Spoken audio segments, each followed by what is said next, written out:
Hi everyone, today we'll be going over listings and applications, one of the most important steps in getting those vacancies filled and new tenants into the properties. So first, from the dashboard, we'll want to go to the left-hand menu and click on leasing and then listings. And there will be a pop-up for our new AI listing assistant, Claudia, who can help enhance your description. So we'll go ahead and close that for now. As you can see, all of my properties and units will have a card shown on this listings page. You can either list it in the grid view or in the list view. I prefer the grid view, so I'll change that back. At the top right, you have a quick button to your listing website settings, a button to open your listing website, and a button to add listings. You can also add the listing by clicking on List Unit on the property you wish to list. So we'll go ahead and click List Unit. And here, since I did it from the grid view and on the selected property, it will already have the property defaulted. So I'll click Next. I'll have to fill in any missing property details that I left out when I added the property under Portfolio. So we'll go ahead and fill this out.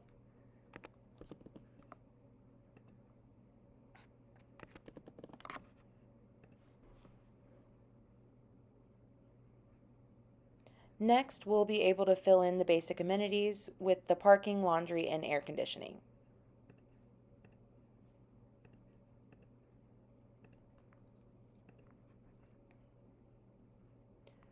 Next, we'll have some other property amenities that we can add. This will be pre-filled if you have added them while adding the property under your portfolio. You can also add custom amenities by clicking on Custom Amenity and typing here. You'll click Save and it'll be added to the amenities. You'll click Next. And next you'll have some property features. Again, this will be pre-filled as long as you filled it out when adding the property under your portfolio in your account. You can also add custom features as well. So we'll hit Next. Next, it'll ask for a cover photo and at least one gallery photo. So we'll go ahead and upload the cover photo and we'll add a gallery photo.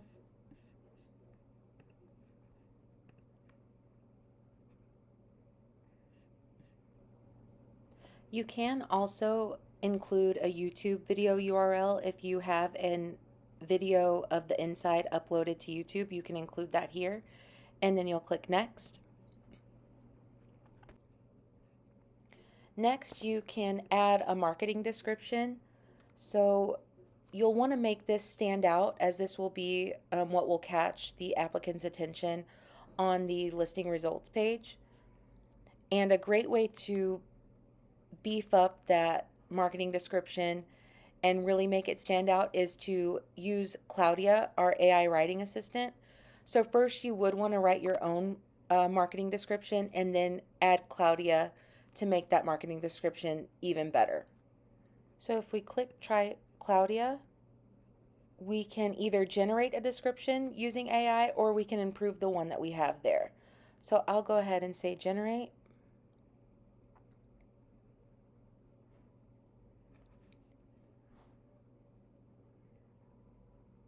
And as you can see, it used all of the amenities and features that I selected in the previous steps to create a great marketing description for me. I can change the tone of the voice from creative, neutral, or professional, and I can also change the length from short, medium, or long. So I'll go ahead and click Done and Next. Next, you'll be asked if you would like to add a ribbon to your listing preview. This will show up on the listings results page. So I'll go ahead and add a ribbon. You can change the color at the bottom. You can also pick from our pre-loaded titles, or you can type your own custom up to 20 characters. So I'll go ahead and use one of our pre-selected ones.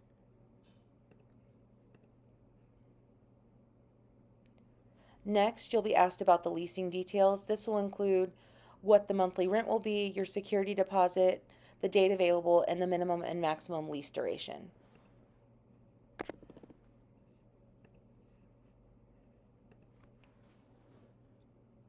After you hit next, you'll be asked if you allow pets in your property. So I'll go ahead and say yes. It'll then ask you to let the potential applicants know what type of pets are accepted in this property. So I'll do cats and small dogs. You'll then be able to fill out your pet deposit as well as your non-refundable pet fee and then any other details you have about your pet policy. Next, it will ask you if you'd like to receive online applications. So I'll click yes. And it will ask if I would like to make screening required for my applicants. So I can do a background check, which would just be criminal. The premium criminal will include an unlimited county search. Or I can do the credit check. Or the most popular, which would be the full check, would be credit, criminal, and rental history. And if I add the premium for $5, that will do all of the counties listed on the applicant's previous addresses. If I don't want to include screening, I can click skip. Next, you'll be asked if you'd like to include our new income verification feature that is through Snapped. This would allow the applicant to upload a pay stub or an offer letter, and Snapped will verify that that document has not been tampered with and is a legitimate pay stub, bank statement, or offer letter. So you can turn that on and it would charge the applicant $12. If you are on the starter plan, it will automatically add this income verification. If you would like that turned off, you can reach out to us at support@tenantcloud.com. The Growth, Pro, and Business Plan will have the option to enable or disable. Next, it'll ask if I want to require an application fee. If I do require an application fee, this fee will go directly to me. So the screening defaults for the applicant to pay it when they're submitting the application, and that fee that they pay for the screening will go directly to TransUnion. If I also want to collect my own application fee on top of what the tenant will pay for the screening, I can add my application fee here, and this will create an invoice for the applicant to pay directly to me. Next, I'll be able to change my listing contact. If you do have sub-admins, you can change the contact to a sub-admin instead of the main account holder. You can change the phone number and you can decide if you'd like to display the number publicly or not. We'll hit next. Next, you'll be shown your syndication options. The basic listing option is my listing website, which is the listing website included in your TenantCloud subscription plan. The next level up would be the free site syndication, which would go to TenantCloud, Rentler, Realtor.com, and Apartments.com, and this is at no extra charge. The next plan up would be Rent.com package. This will be $30 for 30 days and will include Rent.com, Redfin, and Apartment Guide. If you would like the Tenant Turner integration, that is also $30 for 30 days, and this comes with Rentals.com, Rental Source, Zumper, HotPads, Apartment List, Apartment Advisor, and Rental Beast. And if you do have a Tenant Turner account, this can integrate with your Tenant Turner account at no extra charge, allowing you to automate your lead management. So we'll go ahead and just list it on our listing website.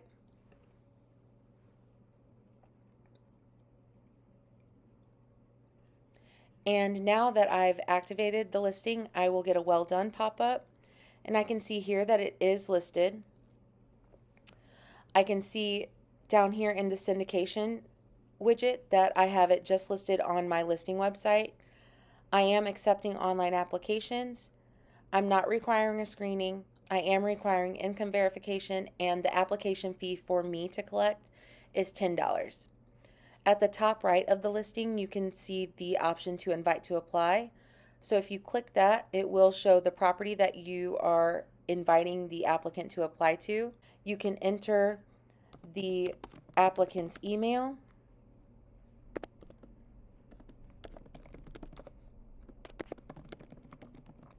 click save, and then you can hit send invitation. There is also the option to unlist next to the invite to apply button, the option to share to Facebook, X, or via email. the option to copy the link address as well. And then next to that, you can click on the globe, and this will show you the listing from your listing website view that is included in your TenantCloud account. If you are on the Pro and Business plan, you can customize this listing website to be more of a company website instead of just listings. If you are interested in upgrading to have that ability, please feel free to reach out to us at support@tenantcloud.com. Next to the globe at the top right, we'll have the clock icon, and this will be the listing timeline that will show a date and timestamp of everything that was edited, added, activated, deactivated. This will show everything that has happened with that listing. If you ever need to edit any of the sections of the listing, if you scroll down, you can see each section will have an edit option at the top right corner of the section. There is also another tab in the middle of the page called Statistics, and this will show you how many days it's been listed, how many applications you've gotten, number of messages, leads, and even the listing view. Something to note, when you do make updates and changes to your listing, please allow 24 to 48 hours for those listing syndication websites to catch up and change those listings on their sites. Next, we'll take a look at the leads. This is also going to be under leasing on the left-hand side and then leads. And here you'll see your leads listed. If you click View Profile, you will see some more information about that lead. You can invite them to apply, send them a message, add an internal note for yourself, add a task, a reminder if you need to reach out to them or complete something for their application. And then you can also log a call or a meeting with them. You can see at the bottom if they submitted an application and what unit or property they submitted that application for. And then on the right side is a timeline of the activity and the date and time any communication or activity occurred with that lead. At the top right corner of the column with their contact information, you can change the status of the lead. You will want to change the status from new to working or closed when you've worked that lead, just to keep the new leads only the ones that you haven't touched. And once you get the applications, they will show under the left-hand menu leasing and then applications, and you'll see them here. You'll be able to view the application, and there will be a tab at the top for any screening request that you've sent. Once the screening request is done, the results will populate here, and you can always send a screening request from this page as well. To note the screenings, the results will be available for 30 days. After that, you will not be able to view those results anymore. So what you can do is print that if you'd like to keep those results on hand for a certain number of years, or just to have on hand for your records. You will actually want to print those results and print the application. That way you have those records, since they do go away after 30 days. Also, something to note with screenings, there are different statuses that can appear on the screening on this page. If it says auto canceled, that means that the applicant did not complete the screening before it timed out. If it says verification required, that isn't on your end. Actually, the applicant will need to call TransUnion and do a manual phone verification. Now we'll go back to the application, click View Application. Here you can see all of the information that the applicant filled out.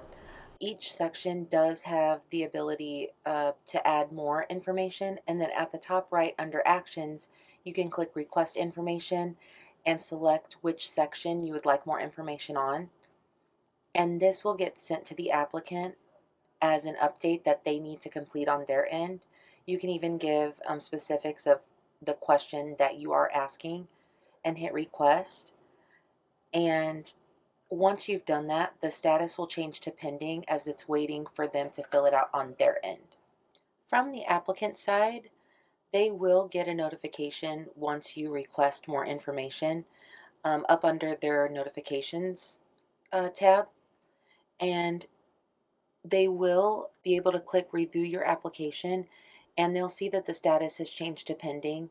If they scroll down, they'll be able to see which section it is that you asked for more information on, and it will be highlighted, and they'll be able to click the answer, and that'll be sent to you. Once the applicant has provided and submitted that information to you, the status will change to updated, and you can view that application, and the new information would have been added.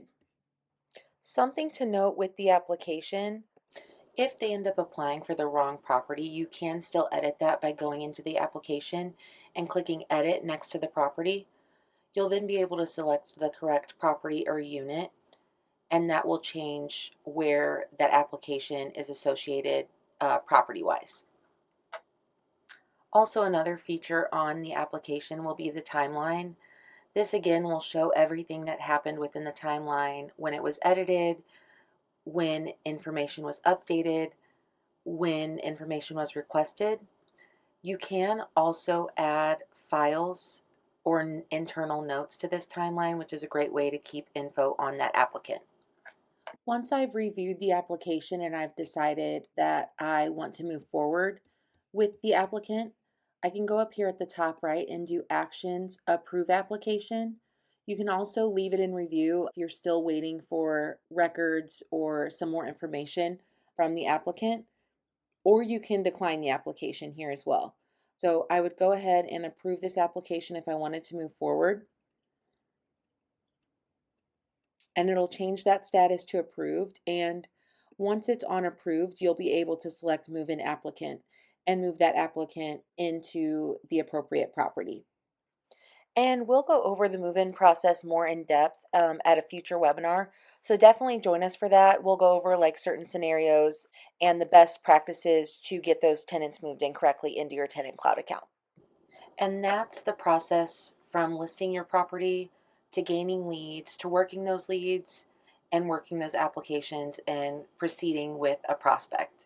We hope this video helps you streamline that initial leasing process and makes filling those vacancies just a little bit easier.